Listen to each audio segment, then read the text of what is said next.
Labdien, cienījamie klāt! Bonjour, chers invités. On commence la conférence de presse jointe pour Madame la ministre des Affaires étrangères de Lettonie et Monsieur le ministre de l'Europe et des Affaires étrangères de France. C'est une conférence bilingue en letton et français. Bonjour. Le 105e anniversaire de la reconnaissance internationale de la Lettonie. Le rôle du président du Conseil des ministres et ministre des Affaires étrangères français de l'époque, Aristide Briand, a été déterminant dans cette reconnaissance. Immédiatement après la reconnaissance internationale, la Lettonie et la France ont établi des relations diplomatiques. La France n'a jamais reconnu l'occupation de la Lettonie et des pays baltes par l'Union soviétique. Et je suis heureuse et honorée d'accueillir en Lettonie, à l'occasion de cet moment important, mon ami et collègue Jean-Noël. Bienvenue à votre visite de travail. Un pārējot uz latviešu valodu. Maintenant, je passe au letton. Oui, j'ai le vrai honneur et une grande joie de faire la bienvenue à mon collègue et mon ami, Monsieur Jean-Noël Barrot. On avait prévu une conférence de presse avec la participation de nos collègues de Lituanie et d'Estonie, mais étant donné la situation globale, on a eu des changements. Et aujourd'hui, on a parlé de la sécurité et je suis reconnaissante à la France de son rôle dans la perspective historique. Nous connaissons son importance lors de la reconnaissance internationale et le rôle de la France et le rôle des alliés étaient clés pour la reconnaissance de notre République. Donc, nous honorons nos relations diplomatiques et la coopération de nos pays aujourd'hui. Nos relations sont excellentes. Nous réalisons beaucoup d'échanges. Nous coopérons en sécurité, en économie. Mon café préféré, Calvé, vient d'établir une représentation en France et maintenant ils ont un café à Paris. J'espère que nous allons visiter cet endroit ensemble. Et bien sûr, nous apprécions la présence de la France ici dans le contexte de l'OTAN, la présence de l'OTAN sur le flanc oriental et nous réalisons beaucoup d'activités dans ce contexte-là, y compris la coopération dans le secteur technologique. La France est un manufacteur de capacités militaires, de capacités technologiques. Elle est en avant-garde de cela. Et ensemble avec l'entreprise Edge Autonomy de France et l'entreprise française Safran, on crée un produit commun qui est en train d'être testé par l'armée française. Nous espérons que les représentants de France vont être présents lors de sommets de drones et nous apprécions beaucoup toutes les activités de contrôle dans notre espace aérien. Et nous apprécions pas seulement la police aérienne, mais nous apprécions aussi la contribution au développement de la langue française en Lettonie, l'enseignement de la langue française et l'apprentissage de français par les enfants. Nous réalisons le programme Bonjour et maintenant, il y a plus de 40 professeurs de français qui sont en train de participer dans ce programme.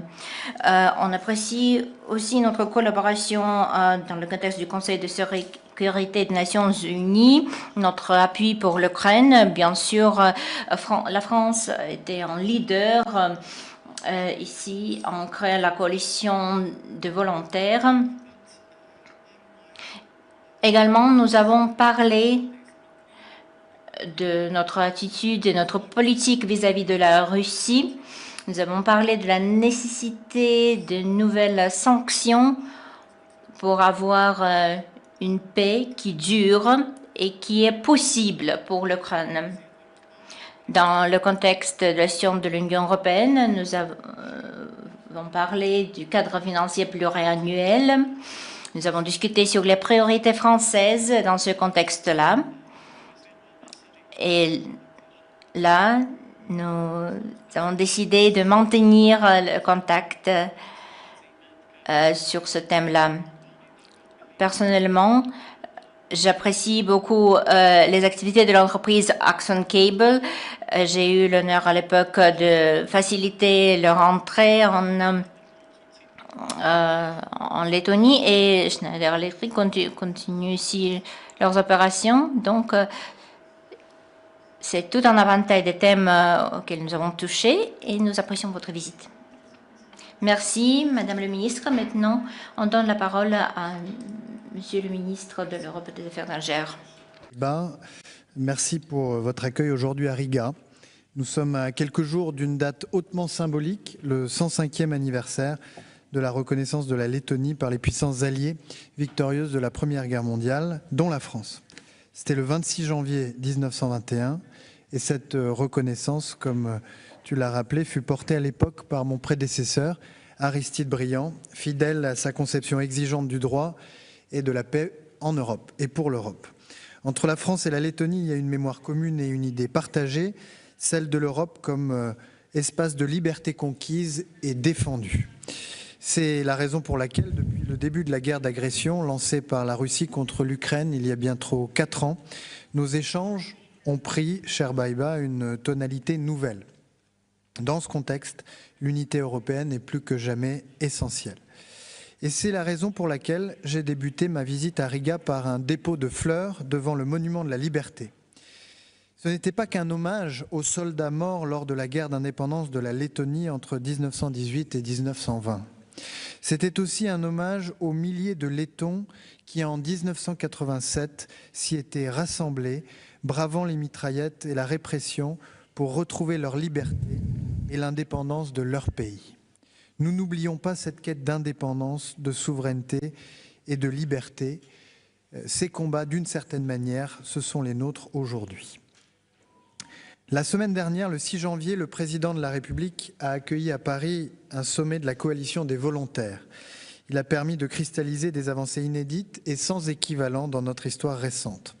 Pour la première fois depuis des décennies, des pays d'Europe, d'Amérique du Nord, d'Océanie et d'Asie ont défini ensemble une planification militaire crédible et robuste pour que la paix, une fois conclue, puisse être garantie, pour qu'elle puisse être durable. Les dirigeants des pays baltes et de la Lettonie ont démontré une fois encore leur engagement et leur dynamisme. Notre soutien à l'Ukraine ne faiblira pas. Nous continuerons à l'accompagner aussi longtemps que nécessaire et à maintenir et accentuer la pression sur la Russie de Vladimir Poutine. La déclaration de Paris sur des garanties de sécurité robustes pour une paix solide et durable en Ukraine illustre la convergence opérationnelle entre les membres de la coalition, l'Ukraine et les États-Unis. Elle met aussi en lumière, par contraste, une réalité. Vladimir Poutine ne veut pas la paix. Nous devons donc poursuivre et redoubler nos efforts pour mettre fin à ce conflit. Car il ne s'agit pas simplement de l'Ukraine, la menace russe concerne directement l'ensemble des États membres de l'Union européenne et de l'Alliance transatlantique. Elle se manifeste par une multiplication d'attaques hybrides, militaires et informationnelles, face à laquelle nous continuerons d'agir avec fermeté, de manière coordonnée et dans la durée. Le renforcement de l'Europe de la défense est à cet égard une urgence stratégique, à très court terme comme à long terme. Le prochain cadre financier pluriannuel dont nous avons parlé pour la période 2028-2034 devra être à la hauteur de cette ambition. Dans un environnement sécuritaire dégradé, les Européens n'ont pas d'autre choix que de reprendre en main leur destin. Une Europe stratégiquement autonome est une Europe plus forte et un meilleur allié. Oui, nous devons continuer à bâtir un pilier européen renforcé au sein de l'OTAN. Les États européens membres de l'Alliance doivent assumer pleinement leurs obligations en tant qu'alliés, tout en étant capables d'agir ensemble par eux-mêmes pour leur défense. Le président de la République, Emmanuel Macron, le rappelait ce jour, l'Union européenne doit assumer sa responsabilité stratégique, en particulier dans les espaces qui forment notre sécurité collective. Et c'est précisément dans cet esprit que l'Union européenne doit prendre toute sa part au Groenland, où la France participe à l'exercice militaire conjoint Arctic Endurance à la demande du Danemark. Depuis Riga, je le dis clairement, l'Union européenne a une responsabilité stratégique au Groenland parce que la sécurité de l'Arctique est indissociable de la nôtre. En participant à l'exercice Arctic Endurance, la France et ses partenaires assument un choix de lucidité et de solidarité avec le Danemark. Les efforts engagés par l'Union européenne et ses États membres vont dans ce sens. Ils partent des besoins opérationnels de nos armées. En matière de renforcement industriel et capacitaire, l'ancrage d'un véritable réflexe de préférence européenne est fondamental. Notre partenariat industriel franco-letton y contribue. Ici, à Riga, nos industries de défense coopèrent étroitement et ont l'intention de développer leur partenariat. À quelques rues d'ici, une entreprise française, Safran, s'est associée à Edge Autonomy pour développer une activité conjointe de production de drones. La Lettonie est au cœur de la région balte, à la frontière orientale de l'Union européenne. Cette région a fait preuve depuis longtemps d'une lucidité remarquable sur la réalité de la menace russe et d'un engagement exemplaire pour le soutien à l'Ukraine et pour notre sécurité commune que je tiens à saluer. Dans la région, notre solidarité stratégique se concrétise à travers la présence des forces armées françaises. En 2022, nous avons décidé de pérenniser la présence de la mission Lynx en Estonie. Depuis 2007, les forces françaises ont participé à 11 reprises à la mission de police du ciel de l'OTAN. Et la France sera de nouveau présente au printemps 2026 avec des avions de chasse pour assurer la protection, l'intégrité et la souveraineté de l'espace aérien des 3 pays baltes. Enfin, nous avons participé l'an dernier à l'opération Eastern Sentry dans les airs et à l'activité de vigilance renforcée Baltic Sentry en mer Baltique. Enfin, je suis à Riga aujourd'hui où une entreprise française, Eiffage, conduit le consortium chargé de la construction de la ligne ferroviaire à grande vitesse Rail Baltica. C'est une fierté de voir que l'expertise des entreprises françaises est reconnue pour un projet d'envergure stratégique, capital pour une Europe unie, interconnectée et décarbonée. Cher Baiba, nos échanges ont aussi porté sur les voies et moyens d'approfondir notre coopération économique, mais aussi linguistique, notamment sur l'enseignement du français et dans le domaine de l'intelligence artificielle. Et puis, nous avons évoqué l'ordre du jour du Conseil de sécurité des Nations Unies, dont la Lettonie est membre depuis le 1er janvier, car l'unité européenne dans cette enceinte est indispensable. Alors, merci une nouvelle fois pour ton accueil chaleureux à Riga. Et je veux t'assurer qu'à tous les niveaux et dans toutes les instances, la France continue et continuera d'œuvrer au renforcement de sa proximité stratégique avec la Lettonie au service de l'Europe et au service de la paix.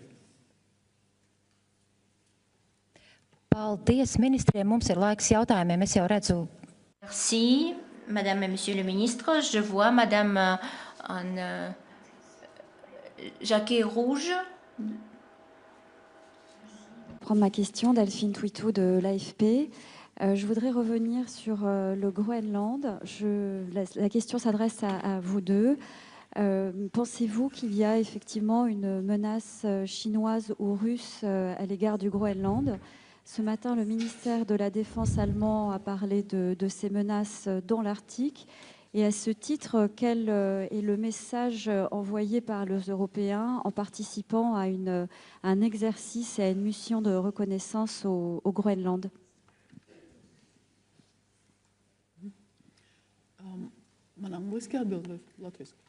Est-ce que je prends en anglais ou en français? Vous pouvez répondre en letton. Nous avons discuté sur nos relations avec les États-Unis et sur l'unité transatlantique dans le contexte de l'OTAN et sur la nécessité de coopération. Il y a des questions différentes concernant les relations entre l'Europe et les États-Unis. Sans doute, la coopération est le meilleur mode de résolution de toute affaire, de tout conflit qui puisse arriver. Si on est préoccupé par des menaces ou on a des informations concernant des menaces, la meilleure chose à faire, c'est de se mettre ensemble à table ronde et décider comment on va résoudre ces problèmes. En ce qui concerne la Groenland, je pense que entre Danemark et les États-Unis et dans le contexte plus vaste, nous allons soutenir ce que le Premier ministre de Danemark vient de dire. Nous apprécions un dialogue direct et ouvert. C'est un dialogue direct et ouvert qui est le meilleur mode pour résoudre le problème, travailler sur des aspects pratiques à un moment donné. Des partenaires peuvent avoir des questions à un moment donné, mais nous savons par exemple qu'à l'époque, pendant la guerre froide, il y avait la présence des États-Unis en Groenland. Nous reconnaissons que c'est une question importante pour la sécurité transatlantique en ce qui concerne les trajectoires des missiles. Donc il y a des éléments, mais la base et le format pour trouver la solution, c'est le dialogue. C'est le meilleur mode. Monsieur le ministre, votre réponse? Convaincu, je viens de le dire, que la sécurité de l'Arctique est indissociable de la nôtre, de la sécurité européenne. D'autre part, je l'ai dit aussi, notre conviction, c'est que dans le moment dans lequel nous vivons, dans ce monde durci, il est essentiel que les Européens puissent prendre en charge une part de plus en plus importante de leur propre sécurité. Et troisièmement, nous sommes en soutien et en solidarité avec le Danemark, comme nous souhaiterions pouvoir compter sur le soutien et la solidarité du Danemark si nous nous trouvions aujourd'hui dans la même situation. Et c'est la raison pour laquelle le président de la République a décidé de répondre favorablement à l'invitation qui lui a été adressée par la première ministre danoise de participer à l'exercice Arctic Endurance en contribuant sous la forme de capacités militaires qui ont été déployées à cet exercice qui vise précisément à assurer la sécurité dans la zone.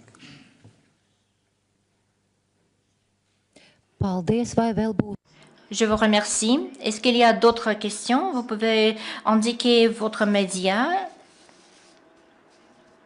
Latvian TV 360 journalist, Foreign News, and I would like to ask a question to Minister of Foreign Affairs of France. So today I read that France. Aujourd'hui, j'ai entendu que la France envoie des participants pour les exercices en Groenland. Vous pouvez indiquer quelque chose concernant le type des participants? Peut-être il y a quelque chose concernant la technique militaire, etc. Yes, you can answer. Yes, please. In English or In French or in English, as you wish, please. Yes. Je vais m'exprimer en français pour répondre précisément à votre question, en vous disant donc que c'est à l'invitation du Danemark que la France a décidé, par la voix du président de la République, de participer à cet exercice Arctic Endurance. De premières capacités militaires ont été envoyées, qui sont arrivées au Groenland, et d'autres suivront dans les prochains jours dans différentes dimensions terrestres, aériennes et maritimes, comme le président de la République a eu l'occasion de le rappeler il y a quelques heures.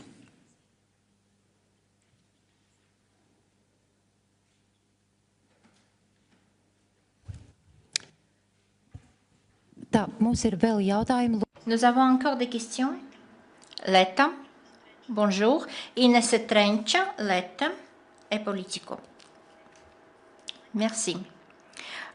Politico nous informe que quelques participants de l'UE exercent des pressions sur les institutions pour créer un envoyé spécial pour dialoguer avec la Moscou concernant la paix, les négociations de la paix. Qu'est-ce que la France et la Lettonie pensent à ce sujet?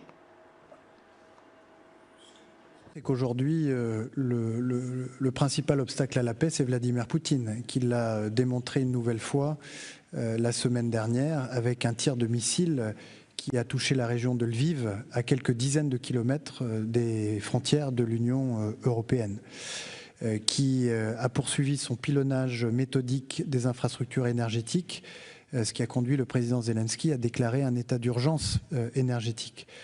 État d'urgence auquel, avec la Lettonie et nos partenaires européens, nous voulons apporter des réponses. Il fait aujourd'hui à Kiev et dans les villes ukrainiennes entre moins 10 et moins 20 degrés. Nous avons à cœur, par tout moyen, de proposer aux autorités ukrainiennes un certain nombre de solutions pour pouvoir tenir face à ce pilonnage systématique.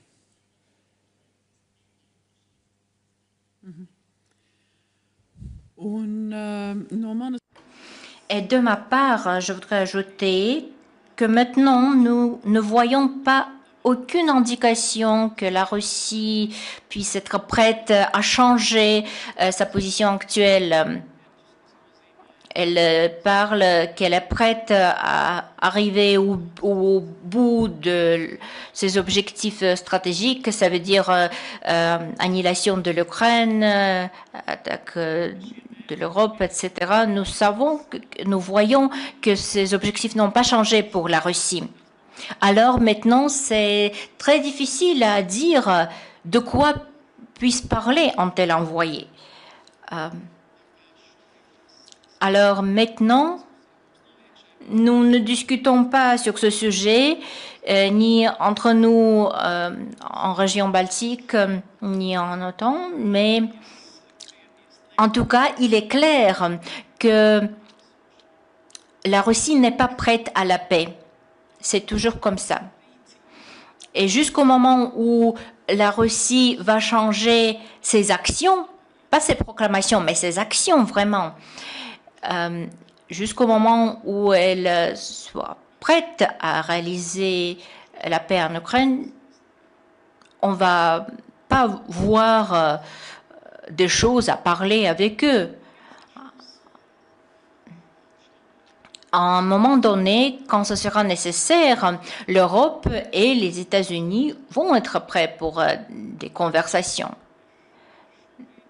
Nous allons être prêts. Mais maintenant, c'est la guerre. C'est une vraie guerre en Europe, une guerre très agressive. Donc, jusqu'au moment où quelques indicateurs vont changer, il va être difficile de parler des négociations. Question est en complément à ce que vient de dire la ministre, que comme nous en avons fait le constat ensemble tout à l'heure, dans le moment que nous vivons, la priorité reste à notre double agenda de soutien à l'Ukraine et de pression sur la Russie. Soutien à l'Ukraine qui s'est manifesté lors du Conseil européen de la fin du mois de décembre, le 18 et 19 décembre, quand pour la deuxième fois dans son histoire, l'Union européenne a acté un emprunt commun permettant d'apporter à l'Ukraine les ressources financières, la mettant à l'abri des difficultés pendant 2 ans et la plaçant en position de force lorsque d'éventuelles négociations pourront commencer. Et pression sur la Russie avec de nouvelles sanctions que nous préparons, un 20e paquet dont nous souhaitons qu'il puisse être adopté le plus rapidement possible. Oui, et la France a aussi fait quelques propositions. Nous soutenons ces propositions. Ces propositions concernent la flotte fantôme de la Russie et on a aussi quelques commentaires de notre part. Donc, j'espère qu'on va tomber d'accord sur cela et on va réaliser des sanctions. S'il vous plaît, posez vos questions et définissez auquel des ministres vous adressez votre question. Gin Samolinch, la presse publique LTV de Lettonie.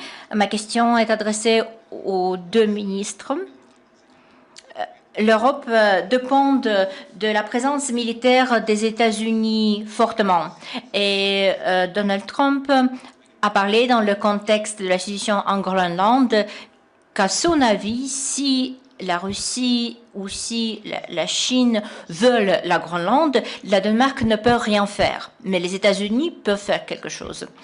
Est-ce que, à votre avis, l'unité en Europe est plus nécessaire que jamais et la coordination est plus nécessaire que jamais? Et est-ce qu'il y a des initiatives concrètes qui sont nécessaires? Peut-être que nous avons besoin de nouvelles initiatives pour la coopération militaire, peut-être, entre nous, pour créer une situation plus équilibrée et pour avoir plus de muscles en parlant avec la Russie et les États-Unis. Madame la ministre répond, oui, sans doute, et la Commission vient de proposer quelques suggestions concernant des projets de sécurité en commun qui concerne le flanc oriental et cela concerne tout type de sécurité, cela concerne des systèmes de drones, cela concerne des systèmes de défense anti-aérien, etc. Donc, on a tout un éventail de mesures qu'on puisse réaliser. Il y a des changements à faire dans les règlements. Il y a un besoin pour investir de l'argent parce que nous savons que la France et la Lettonie sont des pays qui investissent beaucoup dans leur sécurité. Nous savons que la France investit beaucoup dans les mesures de dissuasion nucléaire, mais il ne s'agit pas seulement de la France et de la Lettonie, il s'agit de toute l'Union européenne qui devra le faire plus, qui devrait le faire davantage, parce que nous comprenons que les capacités de l'Europe augmentées dépendent de pas tout à fait pratiques que tout le monde va faire dans leur défense pratique. Et ça ne veut pas dire qu'il s'agit des actions de l'Europe contre les États-Unis. Non, pas du tout. Mais si l'Europe elle-même va devenir plus forte, cela va nous renforcer. Nous devons le faire. Référence au Groenland, qui est un territoire européen et qui est placé sous la protection de l'OTAN. L'OTAN, les alliés de l'OTAN, les pays européens sont tout à fait capables de défendre leur territoire contre toute menace d'où qu'elle vienne. C'est l'esprit dans lequel, je crois, notre collègue danois, notre collègue groenlandaise se sont exprimés hier à Washington. Et il est important qu'entre alliés, un dialogue puisse s'engager. Je crois que c'est ce qui a été décidé à l'issue de la réunion d'hier sur la nature exacte de ces menaces qui méritent d'être déterminées. Quant à la capacité des alliés au sein de l'Alliance et des Européens à y répondre, elle ne fait absolument aucun doute.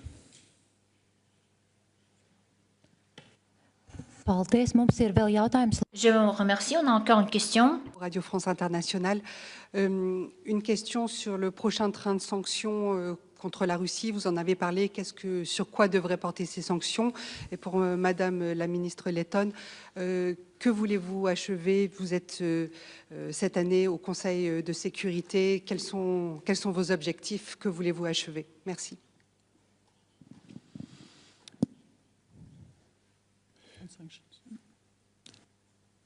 L'année dernière, avec le 18e et le 19e paquet de sanctions, l'Europe a durci le ton vis-à-vis de la Russie avec un certain nombre de mesures tout à fait inédites, dont certaines vont d'ailleurs entrer en vigueur dans quelques jours.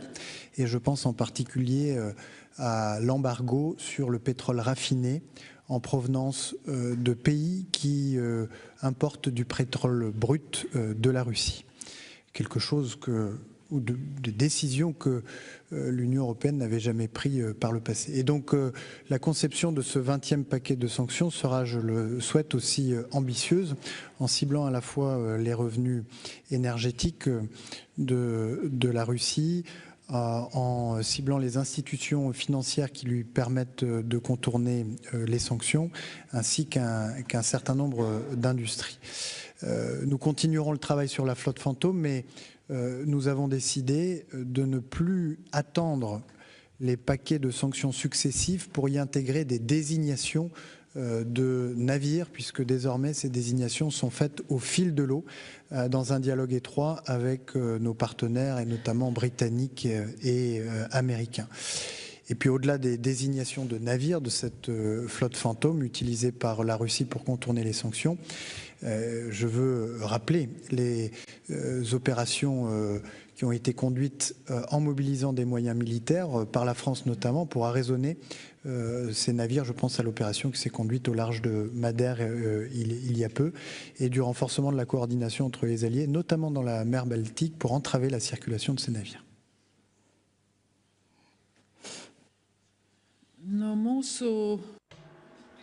En ce qui concerne nos propositions pour les futurs paquets de sanctions, il faut élargir l'éventail des mesures, le champ d'application des sanctions concernant la flotte fantôme. Cela concerne toutes les entreprises et toutes les industries qui procurent des services pour la flotte fantôme, qui facilitent leurs opérations.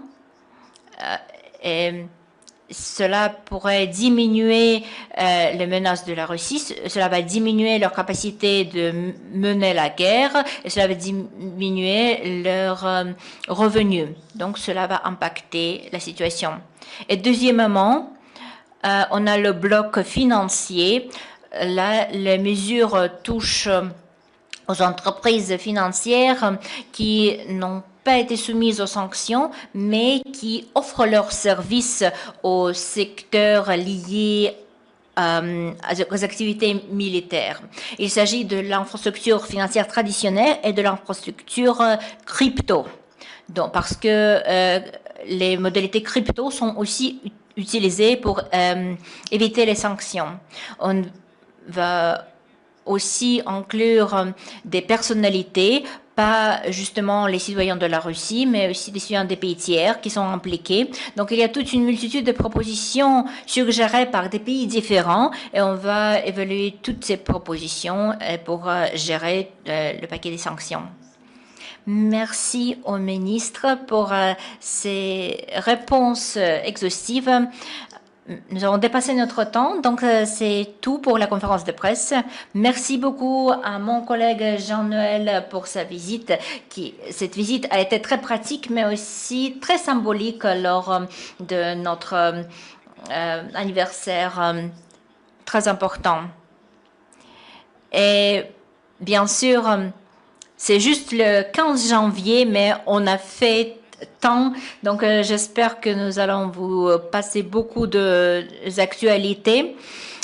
Mais il y a beaucoup de choses qui se passent concernant Iran, Sahel, etc. On va travailler tous ensemble pour la paix et la sécurité.